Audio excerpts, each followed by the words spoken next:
हाँ, ये भी देखने को मिलता है, इसमें कोई शक नहीं है कि जो हमारे सरकारी स्कूलों का डिटरेशन हुआ है, ये एक सरकार की और प्राइवेट स्कूल्स की एक मिलीभगत है। और क्योंकि इससे सिंपल बात यह है कि जितना सरकारी स्कूल नीचे जाएगा उतना प्राइवेट स्कूल की जो दुकानें हैं वो बढ़ेंगी। मुझे लगता है एक बहुत सीरियस इशू है और इसको जनता महसूस कर रही है, आवाज भी उठा रही है और कहीं सरकार के कानों में भी कहीं ये पहुंच रही है कि अब जल्दी ही आपको कोई समानता का जो है ना रूप दिखाना पड़ेगा एजुकेशन के अंदर। समानता का दर्जा बिल्कुल लाना पड़ेगा जी, जरूरी बात है। और इसके अंदर क्योंकि पहले हमारे यहाँ ये था कि जो कमांडिंग हाइट्स ऑफ इकोनॉमी है वो सारे गवर्नमेंट सेक्टर में थी, लेकिन फिर ग्लोबलाइजेशन, प्राइवेटाइजेशन और इकोनॉमी को ओपन किया और प्राइवेट स्कूलों को, और ये माना गया कि जो भी प्राइवेट सेक्टर है उनके अंदर क्वालिटी बेटर है। जैसे अशोक जी ने भी कहा, कुछ पता नहीं क्यों ऐसे होता है। और अगर आपकी बात ठीक है और अगर गवर्नमेंट और सब्जेक्ट स्तर अगर ऊंचा हो जाए तो प्राइवेट स्कूल वाले अपने आप फेड आउट हो जाएंगे। कहीं ना कहीं बिल्कुल इसके बारे में शिक्षा के स्तर को बढ़ाने की बात करते हैं, टोटलिटी के अंदर देखना पड़ेगा। बिल्कुल कुछ स्कूलों ने बहुत से दिशा निर्देशों को अनदेखा भी किया जिस पर कार्यवाही भी हुई और बहुत से लोगों की शिकायत ये भी रही कि एडमिशन गाइडलाइंस आने में काफी समय लगाया गया और फॉर्म जमा करने में अभिभावकों के पास कम समय था। वहीं हर बार की तरह दाखिले की उम्र भी बनी बहुत बड़ी माथापच्ची और सिंगल चाइल्ड के एडमिशन को लेकर भी काफी सारी दिक्कतें रही। बहुत से पेरेंट्स का ये मानना रहा कि हर बार की तरह इस तरह के नियमों में बदलाव ठीक नहीं है। एडमिशन को लेकर अब हमेशा के लिए कुछ मानक जरूर तय कर लेने चाहिए ताकि ये सुनिश्चित हो जाए कि सभी स्कूल उन दिशा निर्देशों को मानेंगे ताकि जो 3 और 4 साल के बच्चे का सवाल रहा वो आगे उन लोगों को ना फेस करना पड़े। आगे होता है एक छोटी सी ब्रेक के बाद आपके कहा आपका एक बार फिर स्वागत है। सवालों का दौर जारी है, आइए देखते हैं अगला सवाल। पूछे आपने सवाल। मेरा प्रश्न बेरनेवल सर से है। सर, कहा जाता है कि पेरेंट्स को कंप्रोमाइज कर लेना चाहिए, वो ब्रांडेड स्कूल की तरफ न जाएं। वहां पर अधिकांश पेरेंट्स कंप्रोमाइज करते हैं, लेकिन जो प्राइवेट स्कूलों की मनमानी का दौर है, चाहे वो फीस वृद्धि को लेकर हो या गाइडलाइंस को बार बार बदलने का हो, ये कितनी जायज है?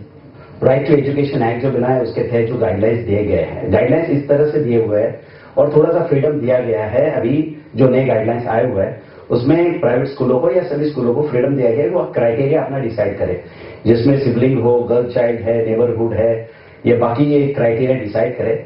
और एक बहुत सी इंपॉर्टेंट जो चीज है आज एजुकेशन फील्ड में, लेकिन शिक्षा का व्यापार नहीं होना चाहिए।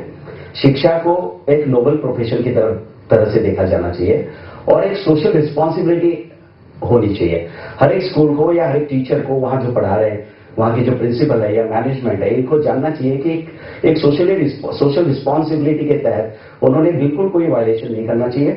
लेकिन एक बात याद रखिए, जैसे सभी एक्सपर्ट्स ने कहा, वायलेशन करने वाले बहुत कम लोग होते हैं। जैसे आदर्श घोटाला है या सत्यम है, ये सभी सत्यम घोटाले करने वाले नहीं है या सभी आदर्श सोसाइटी नहीं है। लेकिन जब आदर्श, जैसे जयराम रमेश जी ने आदेश दिया है कि 3 महीने में इसको गिराया जाए, पूरा डिमोलिशन हो जाए, वैसे कोई जो वायलेशन करने वाले हैं उन पर एक बार एक्शन हो जाए बहुत ही सीरियस, या उनका डी रिकग्नाइज किया जाए, तो ये चीजें वायलेशन कम हो जाएंगे। तो स्कूलों की मान्यता रद्द करना चाहिए और इससे बहुत फर्क पड़ेगा। अगला सवाल। मेरा सवाल आज शिखर सर से है। सर, मैं आपकी लेखनी पढ़ता रहता हूँ, आपसे कभी प्रभावित भी हूँ। मेरा ये सवाल है कि ठीक है, बुनियादी शिक्षा में समानता होनी चाहिए, बिल्कुल होनी चाहिए, लेकिन अगर हम दूसरी तरफ देखें तो अभी LLB करने के बाद जो भी एडवोकेट में लाइन में आ रहे हैं उन्हें एक एग्जाम से गुजरना पड़ेगा, पहली चीज। दूसरी, UPSC का सिलेबस बदला है। इसमें क्या है, कहीं ना कहीं माइंडली ऑब्जर्व करें तो इंग्लिश को प्रायोरिटी दी जा रही है। अब बुनियादी शिक्षा पे एक बार उठा आते हैं तो विप्रो जो कंपनी है वो एजुकेशन सेक्टर में इन्वेस्ट करने जा रही है। न केवल विप्रो, रिलायंस और जितने भी मार्केटिंग कंपनियां हैं। ऑन द अदर हैंड अब फिर हम वापस जाते हैं गांव में, तो क्या लगता है कहीं ना कहीं कंट्राडिक्शन है? अगर सरकारी शिक्षा भी वहीं चल रही है, उसी मोहल्ले में चल रही है, उसी बिहार के, उसी बेगूसराय के, उसी लुधियानगर मोहल्ले में वो सरकारी शिक्षा चल रही है और वहीं विप्रो का भी एक स्कूल चल रहा है, तो हम बुनियादी शिक्षा वहां पे इम्प्लीमेंट कर सकेंगे? ऐसा लग रहा है प्रैक्टिकल होकर अगर हम बात करें तो ऐसा संभव है क्या? निश्चय ही आपकी बात बिल्कुल मैं सहमत हूँ कि बड़ा भारी विरोधाभास है, लेकिन विरोधाभासों में ही प्रतिभा का जन्म होता है। आप उसी बिहार में देखेंगे तो वो सुपर 30 करके एक स्कूल चलाया जाता है, जहाँ कोई सरकारी स्कूल और नहीं वो कोई किसी प्राइवेट कंपनी का, एक तरह से वॉलंटरी सर्विस है। और गरीब बच्चों को चुनते हैं वे, जिनको भोजन वगैरह की व्यवस्था भी होती है, और वही बच्चे दुनिया में नाम करते हैं। हम लोग बरसों जो गुलाम रहे हैं, चाहे मुगलों के चाहे अंग्रेजों के, हमारी गुलाम मानसिकता वहां से आई है। वरना विद्या का जो, जैसे बहुत अच्छी बात वो कह रहे हैं, विद्या इनोवेशन है, विद्या स्वायत्ता की बात, स्वायत्ता की विद्या तो स्वतंत्र करती है, मांगने से नहीं मिलती स्वायत्ता। और दूसरी बात, विद्या का हमारा जो सबसे बड़ा एक श्लोक में अर्थ दिया हुआ है, विद्या ददाति विनयम, विनयम ददाति पात्रता, पात्रत्वाम धनमाप्नोति, धनात् धर्म ततः सुखम। विद्या तो विनय देती। आज की विद्या तो मैं कह रहा हूं कि अहंकार से बड़ा ग्रस्त रखती है। आदमी एरोगेंट होता चले जा रहा है, उसके अंदर विनय समाप्त हो गई। तो ये विद्या तो है नहीं, अविद्या है। दूसरा, जिसे केवल प्रतियोगिता के लिए पढ़ाया जा रहा हो, जिससे पढ़कर के आप एक इंस्टीट्यूट में, कॉलेज में, कहीं नौकरी, प्रोफेशन के लिए। लेकिन एक सुंदर बात हमेशा याद रखना, जो मैं कहता हूं, जितने टॉपर्स बच्चे हैं ज्यादा से ज्यादा होंगे तो इस देश के ब्यूरोक्रेट, डिप्लोमेट्स हो जाएंगे, बड़े ऑफिसर बन जाएंगे। लेकिन देश चलाने वाले वही बच्चे जो पीछे ठटपट्टी पे बैठे होते हैं, ये सबसे आखिर में बैठते हैं। अगला सवाल मैं सुमित जी से पूछना चाहती हूँ कि क्या किसी बच्चे को प्री नर्सरी करवाना जरूरी है? आजकल स्कूलों में नर्सरी के साथ प्री नर्सरी, और मैंने तो ऐसे स्कूल भी देखे हैं जहाँ प्री नर्सरी से पहले टाइनी टॉट्स करके स्कूल चलाया जाता है, जहाँ पे 1.5 साल तक के बच्चों को, जो बच्चे का घर का, जो कहते हैं कि उसकी पहली पाठशाला घर ही होती है, वहाँ घर से निकल के बच्चा स्कूल में पहुंच जाता है और इतनी एक्टिविटीज को ज्वाइन करके पेरेंट्स, एक ऐसे बच्चे को देखा मैंने जो 7 बजे घर पहुंचता है शाम को, स्कूल के बाद एक्टिविटी स्कूल, और जो बच्चे का बचपन होता है वो कहीं खो जाता है। तो क्या समझते हैं कि ये शिक्षा एक दायरे में बांध के रख देती है, बच्चे का बचपन खो जाता है? आपकी इन्फॉर्मेशन बहुत अच्छे, मैं और ऐड करूंगा। 1.5 साल नहीं, 1 साल से ऐड कर दिए, स्कूल कर रहे हैं, आर्ट स्कूल का नाम है, मदर साथ में आते हैं, सोचते हैं ओरिएंटेशन प्रोग्राम, वो सबसे एक सिंपल है, वो BMW मर्सिडीज में आके आपस शेयर करते, किटी पार्टी होती है। On a serious note now, बिल्कुल भी जरूरी नहीं प्री नर्सरी, सिर्फ प्री नर्सरी जरूरी है 3 चीजों के लिए। एक होती है सेपरेशन एंग्जाइटी, बच्चा माँ बाप से रहने की उसको एक आदत पड़ जाए, दिन में 3-4 घंटे, ठीक है। सेकंड होता है टॉयलेट ट्रेनिंग होता है उसको, जब वो स्कूल में जाए, एक हो गया। थर्ड उसका होता है कि एक उसको स्कूल के माहौल में जाने की आदत पड़ जाए। तो मैं मानता हूं जब भी उसकी, जैसे अब 1-2 साल में फॉर्मल एजुकेशन होने वाली है, 4 साल की उम्र हो जाएगी, एफिडेविट तो होने का भी आ गया, तो सिर्फ 6 महीने का जो प्री स्कूल है वो काफी है। अब 3 साल में डालना, 2.5 साल में डालना, लोगों को अपना है, कुछ पेरेंट्स खुद चाहते हैं वर्किंग कि छुटकारा मिले कि बच्चा चला जाएगा, ये रीजन होता है। अगला सवाल सर, मैं जन से पूछना चाहूंगा कि मुझे तो पॉइंटिंग सिस्टम से दिक्कत है।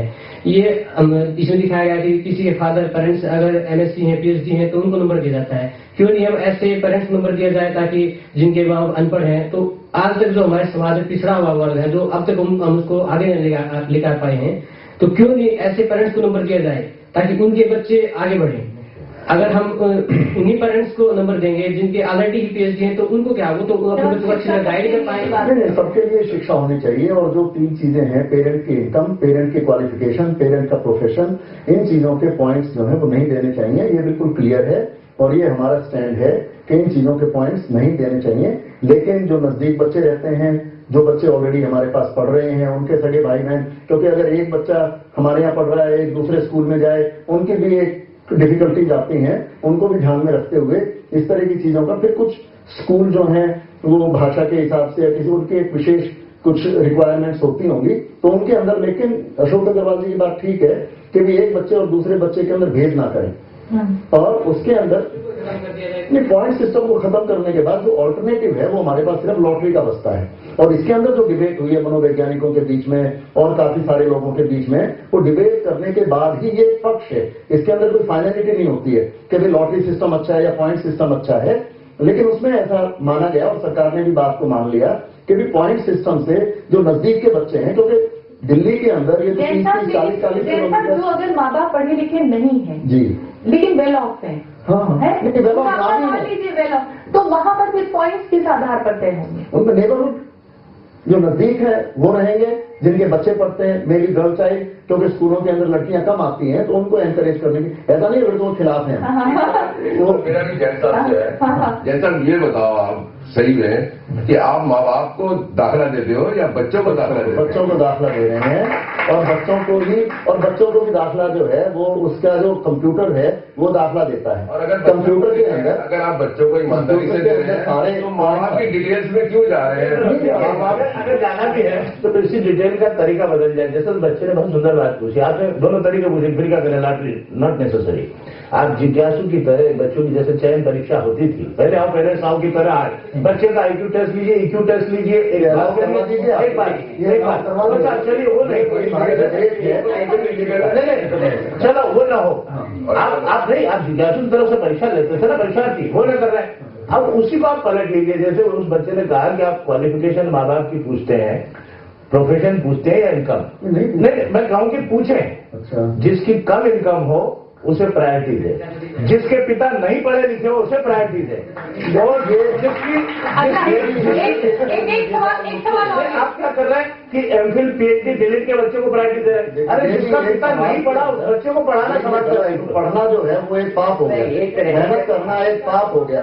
जिसका आय का स्रोत कम है 50% पे शायद बात मान ली जाए। अगला सवाल है राशिकर जी से। सर, आपने जैसे अभी कहा कि जो बच्चे होते हैं वो सरकारी स्कूल वाले बच्चे होते हैं जो हम पढ़े होकर देखते हैं कि वो IAS बन गए हैं, तो सर क्या आपको ये नहीं लगता कि जो सरकारी स्कूल है वो as far as infrastructure is concern, तो उसमें क्या पर्सनैलिटी डेवलपमेंट में डिफरेंस नहीं आता? क्या पेरेंट्स हैं उनके लिए क्या प्रायोरिटी पर्सनैलिटी डेवलपमेंट नहीं रहेगी? वो ये सोचते हैं कि अगर हमारा बच्चा बड़ा होता है तो अगर 3 बच्चे खड़े हुए एक सरकारी स्कूल से एक प्राइवेट स्कूल से है तो हमारा बच्चा पीछे रह जाता है, हमारा बच्चा इंफीरियरिटी कॉम्प्लेक्स का शिकार। सामने जिंदा उदाहरण खड़ा हूं, मैं उज्जैन जैसे गांव से आया हूं, जिस उज्जैन छोटा सा शहर, उस शहर में भी टाटपट्टी स्कूल में पढ़ा हूं, पहले दूसरी से लेकर बल्कि संस्कृत पाठशाला में पढ़ा हूं। ऐसा कोई मैं ज्यादा अच्छे से, बल्कि जिसे ये कॉम्प्लेक्स होता था ना, जिसे इस तरह का कि मैं अंग्रेजी बोल रहा हूं या हिंदी, मैं तो आमतौर पर यह महसूस करता हूं कि जिसे अच्छी भारत में रहकर अच्छी हिंदी बोलना नहीं आए उसे शर्म आनी चाहिए। आपको क्यों शर्म आती है? क्या हम अच्छे अंग्रेजी नहीं बोलते? कोई पर्सनालिटी कोई फर्क नहीं पड़ता, मेरी पर्सनालिटी आपको किसी से 19 लग रही है? तो मैं आपसे पूछना चाहता हूं, इन्होंने एक सुंदर बात कही थी, शिक्षा का अधिकार जैसे सबके लिए है, तो एक जमाने में जैसे बैंकों का नेशनलाइजेशन हुआ ना, मैं तो कहता हूं सरकारीकरण हो जाए सारे स्कूलों का, सरकारीकरण हो जाए, और सरकार ने विद्यालय खोले क्यों? ये एक्सटेंड जैसा सर ने अग्रवाल साहब ने बहुत सुंदर बात कही, क्यों खोला आगे? जैसा सरकारी अस्पताल में अगर सब सुविधाएं मुहस्सर होती तो आदमी क्यों जाता प्राइवेट अस्पतालों की ओर? लेकिन जैसे अपोलो को भी जमीन देते वक्त कहा गया था कि गरीबों के लिए इतना बेड रखो, वो नहीं रखते, तो फिर उनका कार्रवाई होनी चाहिए। एक सवाल, सर जैन साहब एक सवाल ले लें, एक सवाल ले लें, पूछिए आप। सर, शिक्षा अभियान जो कि सरकार बहुत बड़ी जोर शोर से चला रही है, जिसमें शिक्षा पद्धति और एजुकेशन फॉर ऑल की बात की जाती है, तो ये कहाँ तक सक्षम हो पाया है? सरकार कहाँ तक इसे सही तरीके से पहुंचा पाई है? किस तरह की हम शिक्षा पद्धति की बात कर रहे हैं कि आज भी हम गरीबों तक वो शिक्षा नहीं पहुंचा पा रहे हैं? आप देखेंगे यदि आप केरला जाएंगे, हर एक गांव में 5-5 प्राइमरी स्कूल्स है और 100% लिटरेसी रेट है।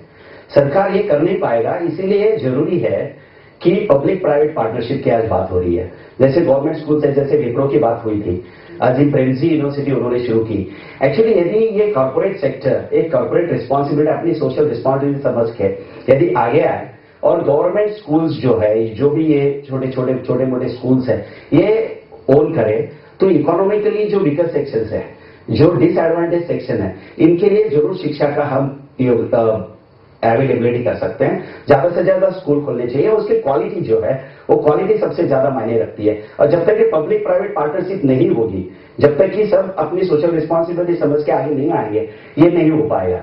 और इकोनॉमिकली ये रिजर्वेशन से नहीं होगा। जैसे अभी आज 25% रिजर्वेशन हमने रखा है इकोनॉमिकली वीकर सेक्शंस के लिए। इससे ज्यादा इंपॉर्टेंट है कि आप ज्यादा से ज्यादा स्कूल खोलें, उसकी क्वालिटी बरकरार रखें। और ये जो क्राइटेरिया है, या लॉटरी की बात हो रही थी, लॉटरी फिर आखिर में ऐसे बच्चे होते हैं जो लॉटरी में कहीं नहीं मिला, तो फिर अपने आप उसको दुर्भाग्यशाली, ये सबसे बुरी बात है। ये बिल्कुल नहीं होना चाहिए, ये क्राइटेरिया होना चाहिए। और बैड लक और ये लक पे जो निर्भर रहता है वो कभी आगे नहीं। सचिन भाई ने जो बात कही सर, ये इससे बात कर रहे हैं अग्रवाल साहब, सचिन भाई ने जो बात कही, धर्म को लेकर इतनी लाइनें लग रही है सारे कई स्कूलों मजहब के आधार पर भी एडमिशन होता है। बिल्कुल, आप ब्रेक ले लेते हैं, हम एक छोटा सा ब्रेक, हाजिर पे बस थोड़ी देर में, और सवालों का दौर जारी रहेगा आपके लिए। मैं आपका एक बार फिर स्वागत है, लेते हैं अगला सवाल, पूछे आप अपना सवाल। मैं अशोक सर से जानना चाहती हूँ कि सर आपने कहा कि यदि गार्जियन दबाव बनावे तो हमारी जो सरकार है या सरकार में रहने वाले लोग हैं वे सही शिक्षा देने या शिक्षा को व्यवस्थित करने के लिए बाध्य हो सकते हैं। जब जनता दबाव बनाती है तो सरकार बहुत कुछ करने को तैयार है, और कि सरकार ने अपनी जिम्मेदारी 62 साल में पूरी नहीं करी, और ये एक तरीके से जनता जो है उम्मीद करती रही। अब जनता को चाहिए, जनता जब प्रेशर बना रही है, ऐसा नहीं है बिल्ड नहीं कर रही है, इट हैज ऑलरेडी स्टार्टेड। लोग शोर मचाने लगे, बच्चे सड़कों पे आके जो है ट्रैफिक जाम कर देते हैं अगर उनके स्कूल में पानी और बिजली नहीं होता है। पेरेंट्स जो है स्कूल पे जाके ताला लगा देते हैं। तो ये जो चीजें हैं एक मैसेज देती है सरकार को, और मैं समझता हूँ ये बिगिनिंग ऑलरेडी स्टार्ट हो गई है, इसको और थोड़ा सा इंप्रूव करने की जरूरत है। अगला सवाल। मेरा सवाल जैन साहब से है। सर, आपने शुरुआत में बोला कि धज्जियां नहीं उखाड़ी गई है। अगर नहीं धज्जियां नहीं उड़ाई गई है तो मुझे ये बताइए कि रात भर अभिभावक वो प्लेटफॉर्म पर बैठता है, वो बाहर बैठता है फुटपाथ पर, उसको सुबह तक फॉर्म नहीं मिल पाता। जब वो सुबह होती है और वो फॉर्म के इंतजार में रहता है कि मुझे स्कूल वाले फॉर्म देंगे, और वो उससे ऐसे तानाशाही रवैया अपनाते हैं कि वो अगले दिन आता ही नहीं है। क्या आपको लगता है कि गैर लोकतांत्रिक रवैया अपनाने वाले स्कूल के सही मायने में शिक्षा दे पाएंगे? देखिए, अतिशोक्ति लगाने से लाभ नहीं होगा। जो फॉर्म है वो 1 जनवरी से 15 जनवरी तक मिला, 15 दिन, और सुबह 8 बजे से 11 बजे तक फॉर्म मिला। जो स्कूल में सबसे ज्यादा फॉर्म बिके हैं वो 10,000 फॉर्म बिके होंगे। अगर 15 दिन के अंदर 6 घंटे रोजाना या 5 घंटे रोजाना फॉर्म मिलते हैं, 75 घंटे लगते हैं मिलते हैं, 10,000 या 5,000 फॉर्म बिकने में ऐसा कोई इंस्टेंस नहीं हुआ होगा कि भाई रात भर कोई पटरी में बैठा हुआ है और फॉर्म लेने गया और उसको सुबह 8 बजे उसको गेट से निकाल दिया। Just a minute please.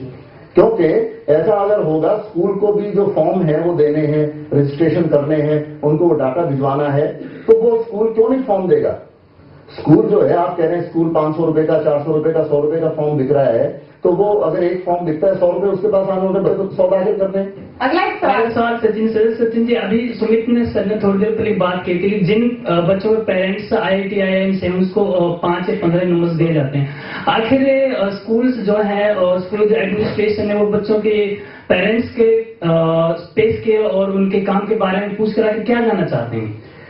Actually ये होता था, इसी को रोकने के लिए जो नए गाइडलाइंस आए हुए हैं, इसी को रोकने के लिए गाइडलाइंस, इसमें स्ट्रिक्टली कहा गया है कि पेरेंट्स की इनकम या एजुकेशन पूछी नहीं जाएगी। यदि पूछते हैं तो ये वायलेशन है, इसको बिल्कुल अलाउ नहीं है। बहुत बढ़िया। मेरा एक सवाल, एक छोटा सा सवाल है पर बहुत ही अहम सवाल है राजशेखर जी से। सर, आपने वैसे भी पूरे डिबेट के दौरान करीब 3 समाधान हमें दे दिए शिक्षा व्यवस्था बदलने के लिए, पर जो माइंडसेट है समाज का, जिसमें हम स्कूल में जाकर सिर्फ और सिर्फ एक मशीनें बनाने के लिए कोशिशें कर रहे हैं, जहाँ पर ऐसे मस्तिष्क पैदा किए जा रहे हैं जो जॉब ढूंढने जल्दी से इंजीनियर बन जाए, डॉक्टर बन जाए, उस पूरे माइंडसेट को व्यवस्था बदलने के लिए आप क्या एक समाधान और देना चाहेंगे? देखिए, मैं तो शिक्षक उसे कहता हूँ जो आमूल चूल परिवर्तन करता था। चाणक्य आपके सामने जीवंत उदाहरण है जिसने समग्र क्रांति कर दी।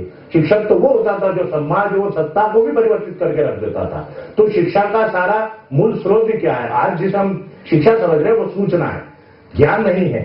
मैं वो अकबर इलाहाबादी का बड़ा खूबसूरत शेर है कि हम चंद ऐसी किताबों को काबिल जब्ती समझते हैं जिन्हें पढ़ के लड़के बाप को भक्ति समझते हैं। तो ये जो किताबी ज्ञान है, जो थ्योरेटिकल बुक्स है, इसे पढ़ करके तो कोई क्रांति हुई नहीं दुनिया में। और किसी बुद्ध ने, किसी महावीर ने, किसी सूर ने, तुलसी ने, मीरा ने, कबीर ने कोई इंस्टीट्यूट, कोई डिग्रियां धारण नहीं की। उन्हें पढ़ करके और उन्हें चूज करके पढ़ाने वाले डिग्रियां धारण करके यूनिवर्सिटियों में बैठे। लेकिन क्रांति जब होगी शिक्षा में आमूल चूल, जब आप स्वयं अपने अंतरात्मा से पूछेंगे कि क्या विद्यालय में जाने से ही शिक्षा मिलती है? मैं बहुत वैसे सवाल पूछ रहा हूँ। बहुत बढ़िया। बगैर विद्यालय में गए दुनिया ने क्रांति की। बिल्कुल। अगला सवाल। सरकार द्वारा जारी दिशा निर्देश द्वारा जो दिया गया है वो बहुत सारे पब्लिक स्कूल द्वारा अवहेलना की गई है। इस दिशा में सरकार क्या कर रही है? देखिए, पहले तो भाई ये समझना चाहिए कि वो जो गाइडलाइंस दिए हैं वो खुद ही जो है ना, उनको पूरी तरीके से मनमानी करने का अधिकार दे दिया। अब इंटरेस्टिंग ये है कि जब वो मनमानी कर रहे हैं तो सरकार कह रही है कि ये क्यों कर रहे हो। तो ये चीज एक तरीके से ये दिखाता है कि सिर्फ जो हमारी आम पब्लिक है, भोली पब्लिक है, उसको किस तरीके से ये जो सिस्टम है, सिस्टम के जो ठेकेदार हैं, ये किस तरीके से बेवकूफ बना रहे हैं। अगला सवाल। मेरा क्वेश्चन अग्रवाल सर से है, क्या सरकार ये नहीं कर सकती कि सभी प्राइवेट स्कूल बंद करो, सरकारी और प्राइवेट की समानता में स्कूल चलाओ? तुम लोग भैया 75% हम एडमिशन करेंगे, 25% तुम एडमिशन करो। देखिए, मैं आपको बताऊं, मैं नहीं समझता कि प्राइवेट स्कूलों को बंद करने की जरूरत है। प्राइवेट स्कूलों को प्रॉपर्ली रेगुलेट करने की जरूरत है, उनकी मनमानी पर पूरा रोक लगाने की जरूरत है। जिस तरीके से वो जो है मनमानी ढंग से फीस बढ़ाते हैं उसके ऊपर रोक लगाने की जरूरत है।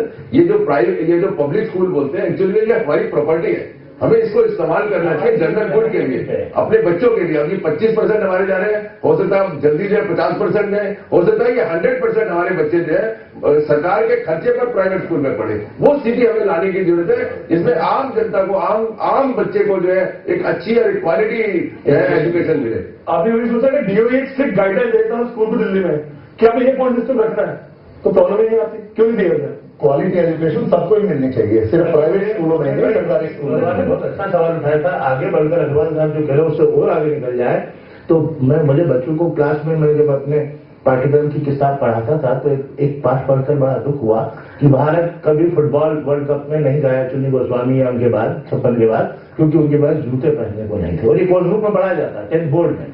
तो मैंने उस दिन सोचा कि जब हम यहाँ हमारे क्रिकेट को स्पॉन्सर आज अजीम प्रेमजी आपके विप्रो का स्कूल बोल रहे हैं, एक अच्छा हाथ निकला करोड़ों की फील्ड में। मैं कहता हूँ आपके 14 उद्योगपति मिलकर क्या 14 अच्छे खिलाड़ी स्पॉन्सर नहीं कर सकते थे? देश में मफतलाल बिरला, बांगा, टाटा सब है। एक उद्योगपति एक बच्चों को नहीं गोद ले सकता था। ऐसे एक प्राइवेट स्कूलों को छोड़ी आप एक सरकारी स्कूल को एक इंडस्ट्रियलिस्ट नहीं गोद ले सकता इस देश में। लेकिन अभी तो क्या हो रहा है, फैक्ट्रियां वो उद्योग बना दिया उन्होंने, तो लोग फैक्ट्री बंद करके स्कूल खोल रहे हैं। बिल्कुल। एक अगला सवाल गोरा जी से मैं जानना चाहूंगा, इकोनॉमिकली वीक सेक्शन के तहत जो एडमिशन हो रहे हैं उसमें क्या सुविधाएं मिल रही हैं? जो डिफाइंड उसमें है कि बैग में बस्ता मिलना चाहिए, स्कूल वाले बोलते हैं ये भाग हम क्यों चाहिए, और हमें तो लैंड एलोकेशन की गई थी, कुछ बोलते हैं इससे नहीं की गई थी। तो इसमें जो है मुझे नहीं कोई लगता कि इनको पूरी यहाँ पे फैसिलिटी मिलने वाली है, सिवाय जो सिंपल एजुकेशन है। अगला सवाल कि जिन स्कूलों को मतलब नोटिस जारी किया गया है उनमें कुछ स्कूल रह गए हैं, या मतलब ये पॉइंट के आधार पर जो दाखिला दिया जा रहा है ये कितना हद तक सही है? ये पॉइंट के आधार पर जो दाखिला दिया जा रहा है ये तो सही है, कंप्यूटर में सारा डाटा फीड कर दिया जाता है, और जो एक्शन नहीं हो रहा है या जिनको नोटिस इशू किए जा रहे हैं वो शोभा अग्रवाल जी ने कहा है कि भी वो सरकार उनको टेकअप करेगी, और मेरे को जो जानकारी है उसके अंदर स्कूलों ने अपने को मॉडिफाई भी कर दिया है। मेरा एक क्वेश्चन है कि सर जितने भी नामी स्कूल हैं, बड़े स्कूल हैं, ज्यादातर अभिभावक उनकी तरफ रुख करते हैं, उनकी चमक दमक को देखकर प्रभावित होते हैं, ना कि उनके क्वालिटी एजुकेशन को देखकर, तो ये कहाँ तक सही है? उस पर एक्चुअली क्या है, आजकल एक नॉर्मल जो फैमिली है उसकी इनकम बढ़ गई है, आजकल हस्बैंड वाइफ दोनों ही जो है वो कमाने लगे हैं। अच्छा, अगर आप सोचिए हर आदमी जिंदगी में राइज करना चाहता है, एक आदमी आपके पास बड़ी कार हो, ठीक है, आजकल एक स्टेटस सिंबल बन के रह गया है। तो उसमें कुछ स्कूल तो ऐसे हैं जो जेन्युइन आपकी एजुकेशन प्रोवाइड कर रहे हैं, और कुछ बहुत पुराने ऐसे हैं, 50 से ऐसे जो सिर्फ नाम के रह गए और आपके बच्चे उनके 5 छठे बिगड़ जाते हैं। तो इसमें हमको डिफाइन करना पड़ेगा। कुछ स्कूल दोनों टाइप के हैं, तो कुछ तो बहुत बढ़िया है और कुछ बहुत बेकार, जैसे उनके नाम रह गए जिसके लोग पागल 7-7 लाख में डोनेशन देते हैं। एक आखिरी सवाल पूछिए जल्दी। जी, राजशेखर जी सर से मेरा सवाल है कि सर आपने बोला कि पहले एक होता था गुदड़ी के लाल, तो आजकल मुझे ऐसा लगता है कि हर गवर्नमेंट स्कूल से एक गुदड़ी का लाल निकलता ही है, फिर क्यों लोग इस आपाधापी में है कि हम किसी प्राइवेट स्कूल में एडमिशन पाए? ब्रांडिंग आजकल इतनी इंपॉर्टेंट ही हो गई, जबकि हम पाते हैं कि जो गवर्नमेंट स्कूल से बच्चे निकलते हैं उनका फ्यूचर बहुत अच्छा होता है कंपेरेटिवली टू जो प्राइवेट स्कूल से जो बड़े बड़े ब्रांडिंग नेम है उनकी वजह। हमारा मानना है कि जैसे घर का खाना अच्छा होता है स्वास्थ्य के लिए, लेकिन लोग होटलों की तरफ क्यों जाते हैं? बिल्कुल, सवालों के दौर को हम यही थामते हैं और जानते हैं अपने पैनलिस्ट से उनकी आखिरी राय में कि अभिभावकों की आकांक्षाएं और एडमिशन के चुनौतीपूर्ण काम को कितने सलीके से हैंडल करने की जरूरत है, साथ ही बड़ी आकांक्षाओं और अपने नन्हे बच्चों की जरूरतों को या उनके बचपन को ख्याल में रखते हुए अभिभावकों को किस तरह से पेश आना चाहिए। थोड़ा सा अभिभावक को अपना जो एक्सपेक्टेशन कम भी करनी चाहिए, और इसके अलावा वो जिस दौड़ में लगे हुए हैं वो एटलीस्ट ये जाने कि रिजल्ट क्या है और वहां से बच्चा प्रोडक्ट निकलेगा तो कहाँ पे जाएगा। जो रियलिटी है समाज की वो ये है कि हम सब अच्छा जीवन व्यतीत करना चाहते हैं भौतिकवाद में, और जो भी नए संसार में चीजें हो रही हैं, और शिक्षा जो है वो कैपिटल इंटेंसिव है। जैसे ई बुक की बात की, कंप्यूटर्स की, उसमें सबने पैसे लगते हैं। तो सरकार अपने स्कूलों का भी सुधार करे, तो प्राइवेट स्कूलों को रेगुलेशन भी करे, और जो गलत कर रहे हैं उनको they should be taken to task. तो उससे जो है सारा सिस्टम जो है वो बेटर होगा, लेकिन टोटलिटी के अंदर क्वालिटी को इम्प्रूव करने की बहुत बड़ी जरूरत है। लेकिन ये कहा जा रहा है कि लोग जो है ना बड़े नाम के स्कूलों के पीछे भाग रहे हैं। मेरा अपना समझ ये है कि वो बहुत निग्लिजिबल नंबर है। हमारे देश में चाहे जो पेरेंट हैं वो गरीब हैं या अनपढ़ हैं, वो बहुत समझदार हैं। अपने बच्चे को किस स्कूल में डालना है, कहाँ उसको अच्छी एजुकेशन मिलेगी, उनको पता है। अगर हम अपने सरकारी स्कूलों को बहुत अच्छे स्कूल बना लें, आज भी सरकारी स्कूलों में केंद्रीय विद्यालय सैनिक स्कूल, इस तरीके के स्कूल्स हैं जहां बड़े बड़े मतलब अच्छे फैमिली के बच्चे आते हैं, मतलब इस तरीके से, और उनको अच्छी एजुकेशन भी मिलती है। तो अगर हम अच्छे स्कूल बना लें तो मुझे लगता है कि ये सारी समस्याएं जो है ना हल हो सकती हैं। हमें यदि एक अच्छा इंसान बनाना है, एक चेंज जरूरी है। जैसे आज के बच्चे के लाइफ में first come school, then comes college, then comes marriage with a baby in carriage. So this has to be checked. तो हमें चाहिए कि ट्रांसपेरेंसी लाए, but instead of putting words in the mouth, we should try to put thought in the minds of the students, and that will definitely change the whole scenario. और इसीलिए चाहिए कि transparency लाए हमें एजुकेशन सिस्टम में, और ये सिर्फ एक सोशल सिस्टम करके इसको देखना है। Parents, schools, government, regulatory body और पूरा समाज, इनको सबको साथ में बैठ के एक सोशल सिस्टम की तरह से यदि हम देखें तो इसमें बहुत सुधार आ सकता है। और सब कुछ सरकार पर ही न छोड़ दें। जैसा सचिन ने कहा, समाज को भी आगे आना चाहिए। समाज के उन विद्यालय को जो गरीब विद्यालय हैं, हमें लगता है सरकारी विद्यालय हैं, जितना डोनेशन करोड़ों लाखों रुपए हम इन बड़े स्कूलों को देते हैं, कुछ पैसा अगर हम अपने जेब से वहां खर्च करना शुरू करें और वहां सुविधाएं देना शुरू कर दें, कंप्यूटर से लेकर के तमाम छोटी छोटी सुविधाएं, ये समाज भी आ गया है। सारा काम सरकार पर नहीं छोड़ देना चाहिए। सरकार आपकी की चुनी हुई कुछ 5-4 इक्के दुक्के लोगों की सरकार होती, लेकिन देश जनता से चलता है। और जो इन्होंने बहुत महत्वपूर्ण सवाल उठाया था, मैं इस पर नोट पर खत्म करना चाहूंगा कि जैसे अगर सरकार नहीं इस तरह की बात करती तो भगत सिंह ने बहुत पहले कहा था कि जैसे आप राष्ट्रद्रोह कानून लाते हैं, अभी किसी डॉक्टर पे लगा है राष्ट्रद्रोह, ऐसे सरकार पर आप प्रजाद्रोह कानून लगा दीजिए। कहीं ना कहीं सबको मिलकर इस काम में आगे आना पड़ेगा। बिल्कुल बिल्कुल। छोटे नन्हे मासूम बच्चे, नन्ही सी आंखों में ख्वाब, खेलने कूदने के और अभिभावकों के सपने उन्हें सबसे बड़े स्कूल में डालने के, लेकिन एक सर्वे में खुलासा हुआ कि एडमिशन के प्रेशर में कई अभिभावक डिप्रेशन का शिकार तक हुए। वहीं कई जगह सिर्फ एडमिशन पाने के लिए गलत नाम और पता देने से भी वो नहीं जुझे। एक बात जो समझ से बाहर है वो ये कि स्कूल खत्म करने के बाद किसी भी कॉलेज में या कॉम्पिटिशन में आपके परसेंटेज मायने रखते हैं या स्कूल का नाम। फिर इतनी मारामारी क्यों? कितना अच्छा हो किसी भी स्कूल में दाखिले को लेकर अभिभावक शिक्षा की गुणवत्ता, एजुकेशन स्टैंडर्ड पर ज्यादा ध्यान दे, ना कि सिर्फ नाम पर, तो अपने लाडलों और कुल्हारों के भविष्य में 4 चांद लगा सकने में उन्हें कोई दुश्वारी नहीं होगी। वो किसी ने क्या खूब कहा है कि तालीम के इस चमन की हिफाजत करेंगे हम, तालीम के इस चमन की हिफाजत करेंगे हम, शायद किसी कली से गुलिस्तान महक उठे। मैं अपने सभी पैनलिस्ट का बहुत बहुत शुक्रिया अदा करती हूँ कि वो यहाँ आए और इस चर्चा का हिस्सा बने। ऑडियंस का शुक्रिया कि आपने सवालों का दौर जारी रखा। आगे आ सकते हैं अस्मिता में कीजिए ईमेल, हमारा ईमेल आईडी है asmita.lsp@gmail.com। और इसी के साथ मैं समीरा अस्मिता की पूरी टीम के साथ आपसे दीजिए इजाजत। फिर मिलेंगे एक और नए विषय के साथ।